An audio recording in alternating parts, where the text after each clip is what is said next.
नमस्कार मंडळी. आजचा व्हिडिओ आहे फॉर जे लोक non I T to I T मध्ये ज्यांना शिफ्ट व्हायचंय त्यांच्यासाठी, जे कम्प्लिटली बिगिनर आहेत, ज्यांना न्यू आहेत कम्प्लिटली त्यांच्यासाठी. ओके, सो मोस्टली काय करणार, पुण्याला जातो, क्लास लावतो, नाही यार एवढं नाही. Start from basic. Basic concept समजून घ्या, बेसिक टर्म्स समजून घ्या. ओके, जसं फ्रंट एंड काय, बॅक एंड काय, एपीआय काय, हे तिन्ही एकमेकांची लिंक कशी काय, डेटाबेस म्हणजे काय.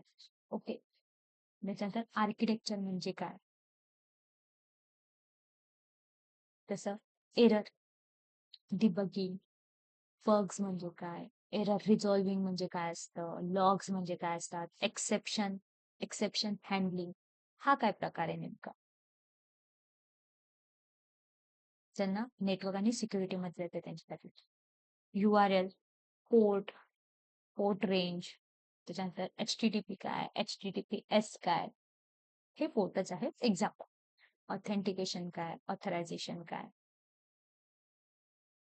त्याच्यानंतर कोड स्ट्रक्चर, जसं ज्यांना कम्प्लिटली सॉफ्टवेअर डेव्हलपमेंट मध्ये जायचंय, फुल स्टॅक मध्ये जायचंय, पॅकेजेस काय असतात, फ्रेमवर्क काय आहे.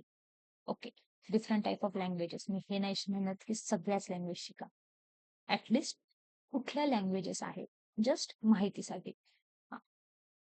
त्याच्यानंतर उप्स कन्सेप्ट, इथे कुठल्याच प्रकारचं कॉम्प्रोमाइज नाही, हे यायलाच पाहिजे. म्हणजे उप्स है तो सब है भाई, दॅट्स इट. त्याच्यानंतर different types of operating system कुठल्या आहेत, किंवा जसं फॉर एक्झाम्पल लिनक्स आहे, युनिक्स आहे, उबंटू आहे, हे एक. ओके, जसं विंडो आणि लिनक्स मध्ये डिफरंट काय आहे, लिनक्सच्या बेसिक कमांड कुठल्या आहेत, त्या कशासाठी यूज होतात. त्याच्यानंतर एडिटर कुठले कुठले, जसं for example VS code use करतात. सो हे बेसिक टर्म्स आहेत, समजून घ्या. आणि खरंच सांगते, जर हेल्प होईल जर बेसिक टर्म समजल्या ना, ऍटलिस्ट जर समोरचा शिकवत असेल, माहिती आपल्याला खूप काही येते. ठीक आहे, सो बेस्ट ऑफ लक.